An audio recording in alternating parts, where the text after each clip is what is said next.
coaching Huntsville? All right, it's another day. You know, we get some good things and some bad things. Our guys are working hard. The sun was out a little bit. That was the first time we had much of that. And, you know, that gives you a little bit of a hiccup. But besides that, our guys were moving around pretty good. We struggled a little bit with some snaps. You know, I'm almost thinking some of the other coaches in the state must have jinxed because we were doing pretty good. All of a sudden now we're having some hard times the last couple of days with snaps. But, you know, I think we'll get that cleaned up here in the next day or so. The whole thing is defense always ahead of the offense. Well, let's hope so. You know, that's generally the way it works around here. You know, when South Carolina State's defense is going good, you know, everything's usually customary. A guy told me one time, he said, like when mama's sick, defense is you know, a big deal. You know, anytime we got issues that way, then we got a heck of a deal. But at the same time, when the offense is sick, you know, it's not so unusual. So we got to work our way back to the point where, you know, we are usual as we are on defense, and then we get our offense to come along. 9 time passes, you're in the 13th year, 12 down in the 13th year. Tell me about that. Well, time flies when you're having fun. It's been a good ride so far.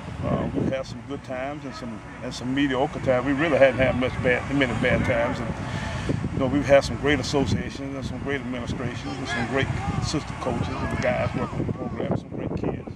You know, it's been fun to have these guys go through and to see these guys, especially some of them that's back now working in the program, that kind of stuff, as they've, you know, grown into men. So, you know, that's what it's all about. You know, giving these young men an opportunity to get educated and go out and make a contribution to the world, and come back and make a contribution back to our university and all that kind of stuff. So that's the kind of stuff that excites us. Speaking of coaches, we have 3 new ones. Let's talk about the 3 you have in. Yeah, well, we got Tommy Restivo. Tommy's our new defensive coordinator.